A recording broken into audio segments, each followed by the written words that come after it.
Hi, everybody. Welcome back to Bottom Line Tactical. I'm gonna fucking kill myself. Today, I am Bambo Biggins, and this is Jay. Hi. Today, we're going to be going over what AR suits you for your application, why you might want one, and different calibers and applications. So I think it only makes sense that we just go from smallest to biggest. So today, we have a 22 LR with us, 300 Blackout, 50 Beowulf, and 5.56 in multiple different barrel lengths. So, as I said, we're going to start with 22 long rifle. Jay, unfortunately, I know you don't want to speak, but you know the specs of this rifle, pistol, whatever it's classified, better than me. So, if you wouldn't mind. It's a 7.5 inch barrel, pistol brace, just to make sure you guys are aware of. It's a 25 round magazine capacity. It's made by Smith & Wesson. I really like 22, specifically in this configuration, because one, it's really small. It's really easy to like take care of vermin and stuff with. You're typically not worried about vermin past 100 yards anyway. So like 22 is usually application or the way to go. But you can do a lot with it. It's fun to plink with. You can practice a lot of just trigger control and stuff with it. So that's why I like to have it around. Everything you said would include cost effective. I mean, that is true. Yeah, the cost of the ammunition is way cheaper than even 5.56 or 2.23. You're paying like maybe 2 cents, 5 cents a projectile for that, and in today's current economy, taxes are theft. Okay, you just sound like the kind of guy that would fuck his own mother if she was giving her away on the street corner for free. Anyway, moving on. What do you think we should choose next? 300 black or 5.56? Do we want to stay in the 22 caliber or jump around? I think we'll go up to 5.56 just to keep it more. All right, let's lead the charge. Everybody. So we're gonna go straight to the standard barrel length that most people know about for 5.56. We are skipping the one below here. But we're gonna go straight to a 16 inch because this is the most common barrel length you will be getting. That's too high, you can't see it on the camera. This is the most common barrel length of AR you will get. 16 inch is typically what everybody gets nowadays because it is like the minimum for a rifle length. And ever since the GWAT era, everybody always wants something as close to an M4 as possible. Something we're going to get into in a later video is why velocity matters, which is why we have all these different barrel lengths here for 5.56. Each one plays a nice little special role, but that is all simply just because of a velocity difference. A 16 inch would never do that. A 20 inch kinda does temporary cavitation like that, but nowhere near to that scale of destructive power. 10.5, absolutely fucking not. That will never happen. Now, to jump over you, since you mentioned about all the barrel lengths and all that, now the difference is, I believe, standard with 55 grain ball, which is the M193 ammunition, if I'm correct. I have a 20 inch barrel. You're getting around 32, 33. With a 24 inch barrel, you're looking around 35, 36. I think it's 30 to 31 out of 20. Okay. And it jumps up to 34, 35. Yeah, with a 24, then, you know, it's 5.56 is and 2.23 is very much affected by barrel length. Yeah, it was designed around the 20 inch platform, so Eugene Sooner knew he was doing with that there. This is God's holy grail of weaponry as far as I'm concerned. But anyway, so this again is your typical barrel length that you'd see in 5.56 or 2.23 or 2.23 Wild. The difference between this one and all the other ones here on the table is this is a short stroke gas operated system. You can't really see it in here. If I have pictures of it I can find online, I'll put it in there so you can see the difference between it and a direct impingement. Practically everything you see involving an AR is direct impingement. It's better. Yeah, it's more accurate. That's subject. That is subjective. Yeah, it's definitely more accurate. I will give it that. But I think we're going to move on from the 16 and we're going to go to the 20 inch and start getting into the history of 5.56 a little bit here. So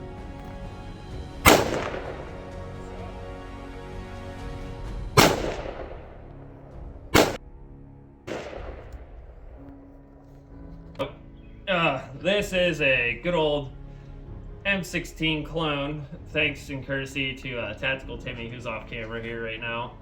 Actually, can you come around behind so people don't think we're the same Yeah. person? Just come on over here and talk about your rifle a little bit. Alrighty, this bad boy right here, I actually cloned it after the rifle had whenever I was in the reserves here. I know, real original, guys. But, yeah, this is about a 20-inch barrel. Nifty little optic. And, chambered in 5.56. And, yeah, I can't hit shit with it.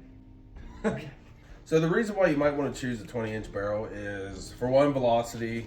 You have more complete powder burn out of a 20-inch barrel, because that is what originally the 222 Remington Magnum later on became the 223 Remington, and the military adoption of 5.56. It was designed around a 20-inch barrel for more complete burn of powder, the propellant. And then later on through, we learned through GWatt and all that, clearing buildings with this thing is suboptimal. Yeah, it is not fun. So there's plenty of videos of people going through Fallujah, holding the rifle way up here above their shoulder, trying to clear through and get through doorways and stuff with it, because when you got a fixed stock on the back end and a 20-inch barrel, the overall length of one of these is, I believe it's close to 42 inches, 48 inches, something like that. It's a long bitch. And a 16-inch collapsed all the way down, as you can see if I put this stock to stock. About 3/4. Yeah, it is quite a comparable difference in size right there. Well, in length anyway. But it is a substantial difference, which again is part of the reason why 16-inch is a preferred barrel length amongst the American population. 20-inch is great because it gets the lead out way more accurate. It gets it out at, I believe, the 14.5 with the M4 in the Marine Corps, they taught us its accurate range was up to 600 meters. It's like you could print a relatively decent group accurately that far with it.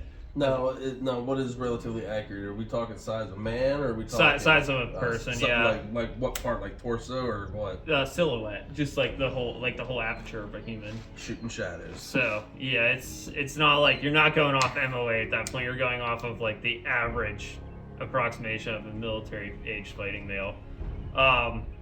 So that's the M4s, which is 14.5, is approximately 600 yards, I believe is what it was. You get a much more complete burn from the powder with the cartridge in here. Less muzzle flash. And yeah, and muzzle flash is significantly less on that. And speaking of muzzle flash, we should probably move down to the 10.5. Now, why would you want a short barrel rifle cartridge AR? So, if you're not looking to shoot anything past like 300 meters, and you're not looking to like kill it effectively past 300 meters, this is the choice for you. So if you live in a very urban area, getting an AR 10.5 pistol is definitely the way to go for you. I would slap this on one of these lowers, but you know, that's a felony, so we're not doing that right now. But this 10.5, it's really good for being very, very close quarters. If I were to put this here on the 16-inch, you can see how much more distance there is here. I don't think it was that much of a difference. Like Yeah. that, visually seeing it. It's quite a difference, and also it's just much more maneuverable. It's easier to handle, and like swinging wise, the ergonomics is just better in my opinion. But again, if you're anywhere that requires you to shoot past 300 meters, you're probably not going to be able to do it reliably. Like you can make shots, yeah, but you're holding God's hand doing that. The muzzle flash on this is ridiculous. You are like, this barrel length is half the length of this barrel. You need this to get a full burn. You're not getting a full burn out of this one. You're definitely not getting a full burn out of this one. Yes, we know from a previous video, insert clip of. Oh yeah. 16-inch, even that produces one hell of a muzzle flash. Yeah, it sure does, especially if a good comp or break on it. But 10.5, I don't think I have any clips of me shooting this thing, but it is substantially brighter. If you guys ever seen those videos of people shooting, what are they called? Dracos? It's about that. It's about that. This is the typical Americanized ghetto blaster that isn't chambered in 7.62. Or 9mm. Or 9mm. But Yeah, it's a fun little thing. The shorter your barrel is, though, the more punchy the weapon becomes because of weight reduction and because, again, you're not getting all that burn, so a lot of that muzzle energy is pushing back into you. But that's pretty much all the cons of it. You just lose a lot of velocity. It's really bright. Even with the suppressor, you're going to have muzzle flash. Unless you have a really, really, really good suppressor. And yeah, that's pretty much the only cons I have of 10.5, really. Okay. So you ready to move on 300, Blick? Yeah, let's move on to your favorite, the 300 Black. I do love that thing so much. You guys saw this in our Skinwalker video. A few guys really liked it. The TikTok fucking loved that video. But 300 Blackout. What makes 300 Blackout so special is it's really, really quiet when you put a suppressor on it. You have the right subsonic loads in it, and it still delivers a piss load of energy downrange, providing downranges within 150 meters. Now, isn't maximum effective range about 300 meters for the 300 Black as well, shooting supersonics? Or is that I don't subsonic? know Okay. the ballistics on supers. I just remember subs, which is between 200 and 150 is that's about all the more you're gonna get accurately out of it. You can suppress at like 300 and 350 with subsonics. I know that much, but you're not. If you run suppress, you don't want to be doing suppressive fire usually. But yeah, the big pros of this is it's very quiet when you get a can for it, and you have the right ammunition for it, and it is surprisingly really accurate, providing you have the right barrel on it. And another pro that we have discovered as well is hand loading for this cartridge is very beneficial. I mean, you could you could take spent 5.56 .223, cut it down to the length, and run it up through a forming die, and you're good to go. It's a lot of work, but it is very rewarding considering the cost of this cartridge. Yeah, this is, I believe right now this is $1.25 per subsonic. It is not cheap at all. We've reloaded for 75 cents a cartridge. We did the math. Yeah, a pound of powder gives you 500 rounds. Yeah, it was. It's definitely worth it to reload it if you had the time and the aptitude. But if you got a coyote problem around your house and you want to take care of it without your neighbors out in the distance hearing gunshots and thinking your house got broken into, this is definitely the way to go.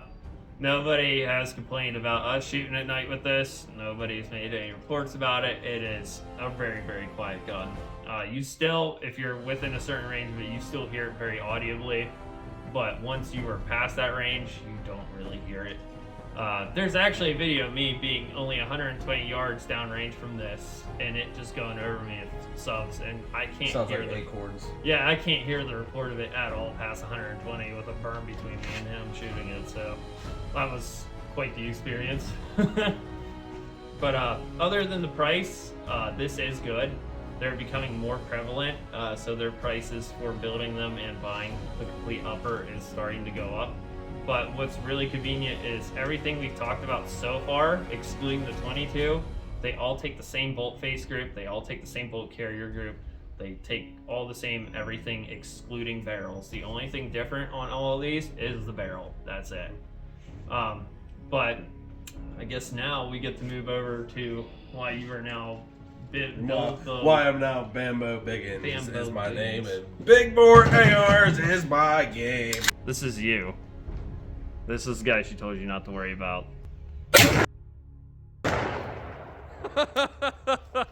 Holy fuck. The cap just came back down. All right, everybody, here we go. The real star of the show. The 50 Beowulf, or known as what, 12.7 by 41, 42? The reason why you might want to have a 50 Beowulf is the shock and awe factor. It is truly a ride the lightning kind of cartridge for the AR-15 platform. Recoil is on par with about a 12 gauge, shooting 350 grains. It is just a load of fun. I mean, just seeing what this does to things, the total evisceration power of it is just something truly to behold. That's why I like it. It's great for bear. For practical application of what I built this for is there's a lot of bear in our area. Sometimes they are known to get aggressive, so you might have to make that decision. So that's why I really like the 50 Beowulf. Now, the why 50 Beowulf was designed, I believe it was a company called Adams Arms. They are still in business and make the ammunition for it. It was originally a medium game, dangerous game, such as bear, cougar, moose, hunting cartridge. And then the military thought, well, what can we use this for? This looks like an ideal round for barrier, stopping vehicles, etc.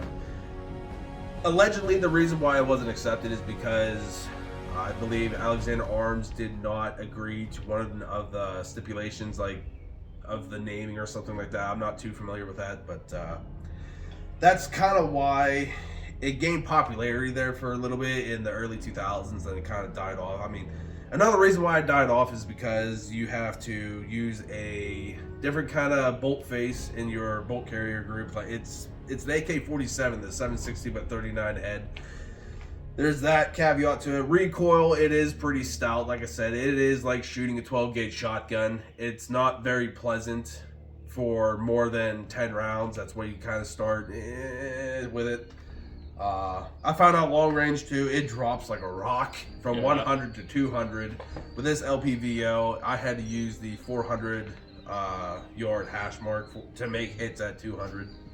To be fair, the LPVO is 4556. Yes. To be fair. Yes, this LPVO is calibrated for 55 grain 5.56 going at 3,200 feet per second. It's calibrated for that, not calibrated for this.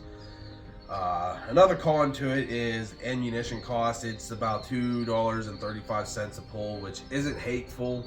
That's for the cheap ammo. That's for the cheap ammo, yeah. That's not hunting ammo. That's not special defense ammo. That's not any kind of. That's just your typical. I'm gonna go out to the range and zero it kind of ammo. Yeah, yeah. That is a really big caveat. That's another reason why a lot of people kind of shy away from 50 Beowulf. Like I said, you're looking at $2.35 minimum a pull. It does rack up it does really rack up the cost of your hobby. Another reason is people don't like the recoil. That, and there are superior cartridges. You have 450 Bushmaster, 458 SOCOM. Ballistically and availability, they are superior. 50 Beowulf is kind of it's kind of like a diamond in the rough cartridge to find. Once you have it, a lot of people love it. Some people hate it.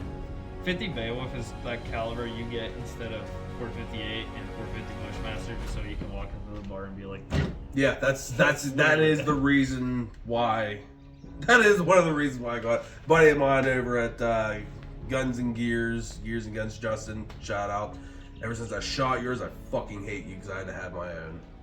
I just don't like the recoil impulse of it. It does not feel good to me. I don't know why. I just don't like it. Well, you're not a big guy, so. I need roids. Yeah, I heard steroids are much better for your body than alcohol. Yeah, well, you know what, Micah?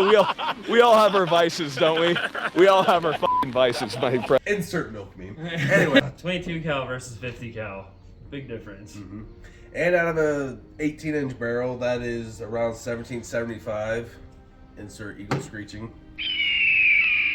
They say about 1775 feet per second out of an 18-inch barrel. I don't know the ballistics too well with the 16-inch barrel that I have here, but it's still screaming. I mean, it'll knock some shit around. It's not going to go through steel. Like I think we shot half-inch steel. It just barely made a mark on it, but it knocked the shit out of it.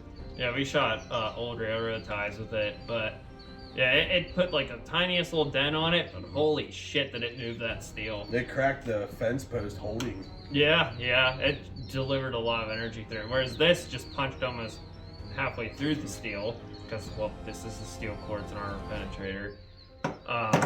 Whereas that, it just delivered all of its energy right away. It didn't try to go through.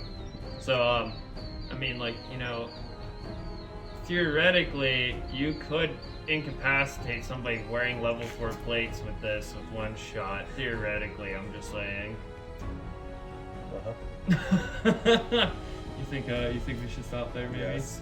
Okay. Well, that was our video on what AR is right for you. Now, we are just two jackasses on the internet, have no idea what we're talking about. These are our opinions and our opinions only. None of this is legal advice. That is true. That's just legal That advice. last comment. Yeah. So Yeah. Disclaimer time. This is us telling you not to use this video or anything we say in this video or any of our videos as legal advice. This is us telling you not to go out and do any of the wild things that we talk about in a joking manner on the channel. And this is us once again telling you this is not legal advice and these are just our opinions. So if you get in trouble and blame it on us, this is us telling you not to do that. well said. Thanks. Okay, so Risky. is that a wrap? I miss you, Risky Krisky. So, that's the bottom line. That is the bottom line on this. So. All right.